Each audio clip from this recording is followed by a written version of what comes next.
Hello and welcome to the Daily Journal's Capital View webcast. I am Chris Kiefer, hosting today, filling in for Brad Locke.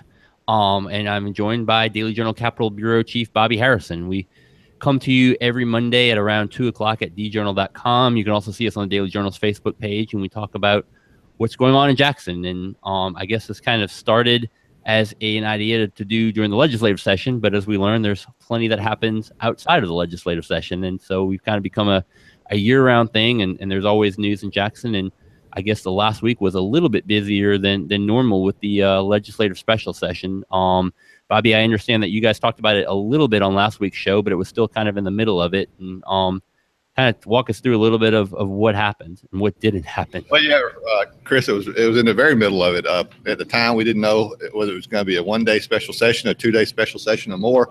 But it ended up they finished up. It was a one-day special session, but they finished up late Monday night, probably around 9 o'clock. But, they passed the three budget bills that they did not pass in regular session for the Attorney General's office and the Department of Transportation and the State Aid Road Program, which is part of the Department of Transportation, but it provides money to the local governments to help with their roads, the major thoroughfares in the counties. And they passed those three bills, and, we ended up in the special session because, to a large extent, because the House leadership decided they were going to kill the transportation bills in regular session and try to force the Senate to the table to negotiate more money for transportation needs. There's a lot of people, including and a lot of groups, including the Mississippi Economic Council, saying that the state needs more revenue for infrastructure needs, particularly roads and bridges. But the Senate leadership refused to come to the table to negotiate, so they just passed those three budget bills as they were agreed to in the regular session. So those were pretty uneventful. And then they did a couple other I shouldn't say minor things. The other thing they did was make some changes to the way the state budget's done to try to address some concerns that have been expressed by the national rating credit rating agencies like Fitch's and Standard & Poor's and the Moody's that have all given Mississippi kind of negative reports in recent months. And they made some changes. They increased the cap in the rainy day fund from 7.5% of appropriation to 10%. That means that the rainy day fund can have up to 10% of that year's appropriation. Since this year's appropriations in general funds is about $5.5 billion, that means the rainy day fund, if it was capped, would be $550 million. Of course, the problem is they got to have the money to cap it. Right now, they don't. So right. So it's kind of I guess, symbolic thing at this point in time. But they did that, and they did a couple other things dealing with changing the way that the legislature does the budget to try to address some of the needs of the rating agencies. But as a lot of people pointed out in a special session, those are kind of some of the minor things the rating agencies talked about. The bigger things they talked about was just sort of the state economy is not in a stronger place as it could be. We have issues with the workforce and a lack of education level of the workforce. Our revenue's not growing like the rating agencies would like to see it growing. Those are the larger concerns, which really, it's hard to do something about those in one special session, right, or even over a year or two. Yeah, sure. And Chris, there was a lot of concerns expressed by the rating agencies who should be pointed out about all the tax cuts the legislature are good in recent years. So that's another major thing that's kind of interesting to see how these tax cuts play out. Right now, revenue is sluggish, and unless revenue picks up, Mississippi could be looking at other bad reports from rating agencies. And of course, this is important. It's important to everybody because the rating agencies is just kind of like the same way, if you have a better credit score, you get a better deal when you own your home mortgage, and you have a better score from the rating agencies when you borrow money by issuing bonds to build buildings on the university campuses or bonds to build highways. You get a better deal interest rate. Right. Yeah. The same principle. And so that's why these reports from the rating agencies is important. Sure. Are important.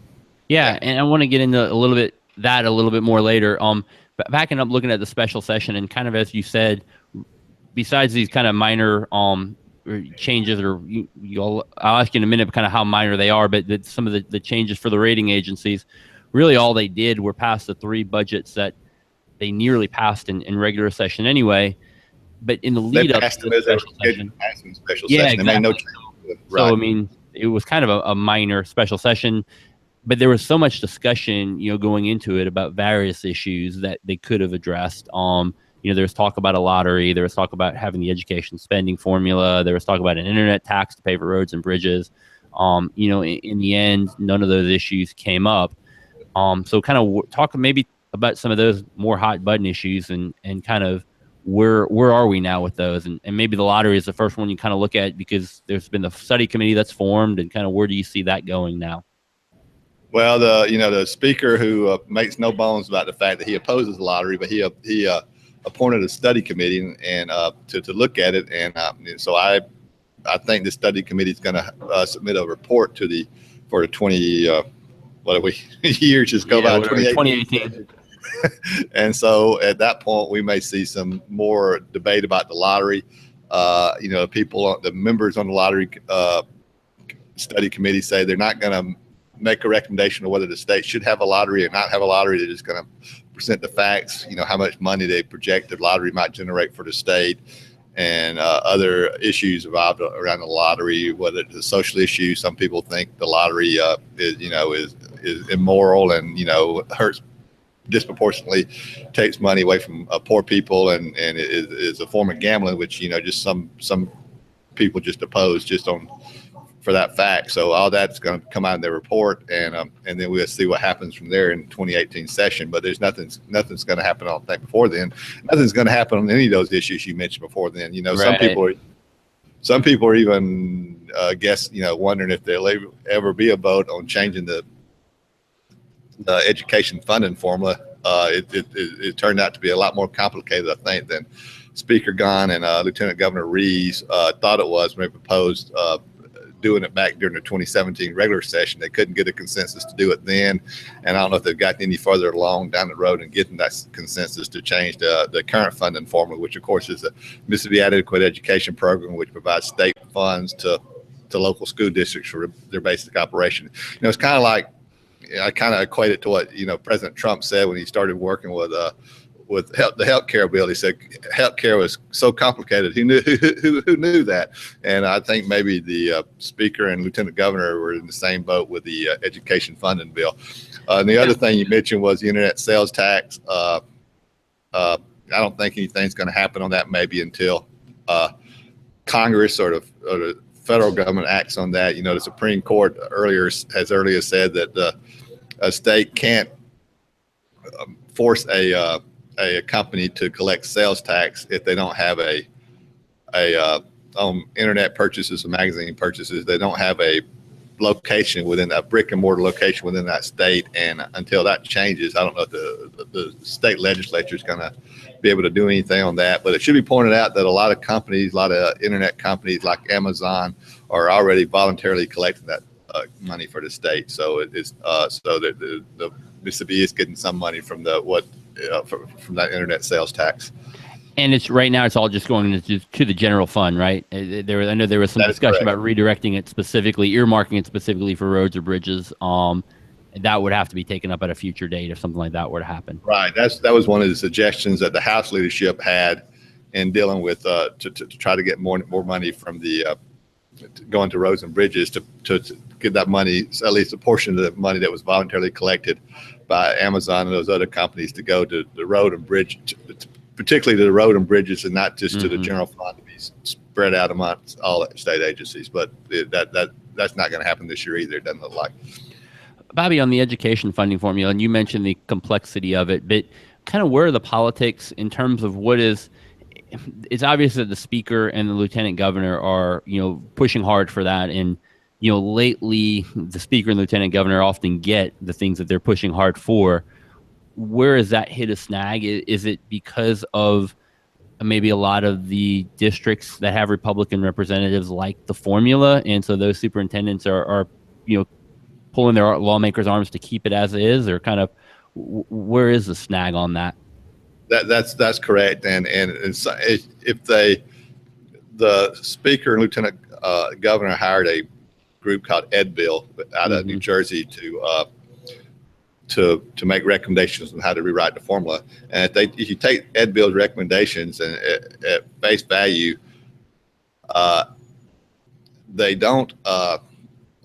In some instances, they might penalize more affluent school districts, which are generally speaking more Republican-leaning school districts, more than poor school districts, which in many cases I'm generalizing here, but in many cases might be more Democratic-leaning districts. So a lot of Republican legislators are saying, why should I pass this formula that hurts my school district? And so they're trying to come up with a way to address everybody's concerns.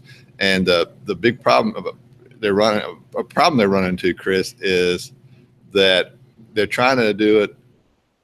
I mean, as we talked about earlier, revenue collections have been down. So, a lot of state agencies have been cut, and there's just not a lot of additional money to put in the formula. At least there's not a willingness to put more money into the education funding formula. It doesn't appear to be by the leadership. So you can't put more money in the formula. You just kind of redividing, or I don't know if that's a word, but kind of just sending the existing money in a different direction. Some school districts are going to be hurt in that process. Right. Now, when they passed the current funding formula, the Mississippi Adequate Education Program in '97, they made a conscious effort to make sure no school district was penalized, and every school district received over a period of time more money than they were receiving before they passed the MAEP funding formula. So I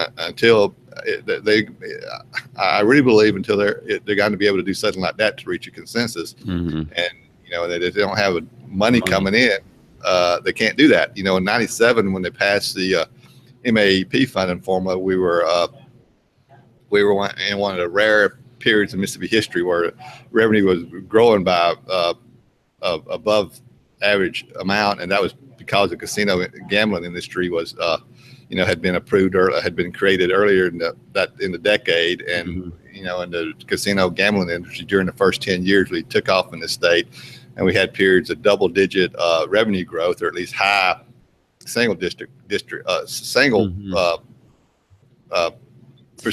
growth, but there's still growth. Yeah, sure. And so there was more money to send towards education, and that's not the case right now. Bobby, going back to the special session, the other thing that you kind of talked about in the beginning that was passed was just some tweaks for the rating agency. I think it was Fortify was the acronym of the program that the governor came up with. Fortify.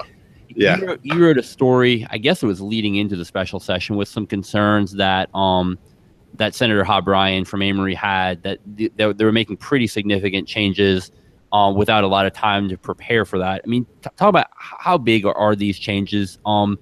For one, I know you mentioned the limit for the rainy day fund went up from 7.5% to 10%, but as you've said, there's not even the money to fund it at today. But are these kind of minor tweaks, or are these things that over the course of time, could have a pretty big impact? Well, I mean, in a sense, they're minor tweaks right now because there's just not a lot of money to be divvied about, as we talked about. But if they take money out of the general fund to build up the rainy day fund, that's going to affect agencies that are already dealing with pretty significant budget cuts. Another proposal in Fortify was to stop the any end of year unencumbered, any cash balance at the end of the year from being carried forward to the next budget year. Now, right now, there's not a lot of unencumbered cash balance at the end of the budget year because, as we talked about, it's a continuing theme, the sluggish revenue collections. But in the future, that could be a pretty significant thing if so that could also deal with forcing more cuts on agencies. Now, what Senator Bryan was referring to is, the governor made this proposal on a Friday afternoon or Friday morning, mid-morning Friday for a Monday special sessions. So legislators didn't have a lot of time to this and contemplate what it was going to do. And so I think that was what he was referring to. Sure. Yeah. I guess staying on that same theme of not being enough money in the state fund, we're now getting to the point of the year where the state's close to closing out its fiscal year and kind of having a better idea on where they were for the current fiscal year. You had a couple of stories last week. One, looking at the fact that tax collections in May were way down, but then on the other hand, revenue is a little bit above projections because of other funding sources, lawsuits from the Attorney General's office, settlements, I guess, that went to the state, and the biggest thing being the law that was passed a year ago that sweeps various funds into the state general fund from other agencies. Just kind of sum all that up, I guess, kind of talk about where we are right now in terms of the state revenue picture as we close out the fiscal year. Yeah, I mean, when you factor, I mean, if you just factored in tax collections, which, you know, in most years what you would do, the state's in real bad shape in terms of revenue collections. And that's why the governor's already made 4 rounds of cuts this year for a total of about 170 million, and then he's dipped into the rainy day fund twice. And there was thought after we saw the tax collections for May, I think there were about 100. I mean, in round numbers, I hadn't looked at it in a few days, but in round numbers, about $150 million now, which is significant. That he may have to dip into the rainy day fund during the final month of the budget year to prevent some revenue shortfalls for agencies. Right. But when you factor in, as you referred to, those lawsuit settlement funds, and more importantly, the sweeps money, that offsets that sluggish revenue collection. And you know what the sweeps money is? It's the state had various fees and assessments, like on traffic tickets and things like that it assessed to fund certain programs. Like for instance, in the Attorney General's office, one of those programs was to compensate victims. I think was one of them. Yeah. Thank you. To compensate victims, crime victims, helping them with the cost of going to trial and those types of things. But so that money was directed to the general fund, but the Attorney General's office is still responsible for doing that out of existing money that's been cut significantly. But when you factor in those sweeps going to the general fund, that gives the state about $120 million more. That's an estimate. We're not sure how much it's going to be collected this month, but it's going to be around $120 million that offsets those sluggish revenue collections. If it hadn't been for that sweep money, the state general fund would be in real sad shape. But the flip side of that, by taking that money away from the Attorney General's office or the Secretary of State's office, they have to come up within their other budgeted money, the funds to continue those programs. And the problem they're facing is that the other money they've got is also being cut because of the sluggish revenue collection. So it's like a catch-22. And by the way, just on a side note, Senator Bryan and others are also concerned that we still can't compare because the legislative leadership never released these numbers. Right. This was your story today, right? Yeah. How budgets have been impacted by those monies going into the being swept away from the Attorney General's office, for instance. The Attorney General says his agency's been cut about 28% since that sweeps money was taken away, and so that's a huge budget cut. But we don't have independent verification of that because of the staff of the budget committee, which normally does those types of things, is yet to release those numbers, and so that's kind of troublesome. Sure, that 28% would factor in both what they've actually been cut, but then, like you said, they haven't gotten any money to make up for the fees and assessments and the various things that were taken away from them. Sure. And the Attorney General's office probably has more of those programs that they're responsible for than any other agency. So it hit them particularly hard. And some people say, that was done on purpose because Jim Hood is the only statewide elected Democrat. But who knows whether that's true or not. But his budget has been hit particularly hard. Sure. Bobby, is there anything else from the special session or just going on that we haven't covered? No, Chris, I hadn't seen you in a while. I'm just mesmerized by your beard. You look good, man. Been camping, so I figured I'd leave it a couple days. I'll tell you what, though, it's too hot right now to have a beard in Mississippi. So it was all right when I was camping in California, but yeah, it was probably some cool nights. Yeah, I don't know how much longer I can take it in the Mississippi heat. So we'll see. All right, well, thanks, Bobby. We appreciate you joining us. And All right. that does it for another episode of Capital View. Again, you can catch us every Monday at about 2 o'clock at djournal.com on the Daily Journal's Facebook page. Brad Locke should be back hosting next week, so you will see him. I'll remind you to check out the Daily Journal's Memo podcast on Wednesdays and Fridays. You can catch that in iTunes, podcast apps, or memo.djournal.com. And you can also get a daily news summary, news break at djournal.com and also at the Daily Journal's Facebook page. Every weekday morning at 7 a.m. goes through the headlines of the day. So thanks again. Thanks for joining us. And you can catch us again next week.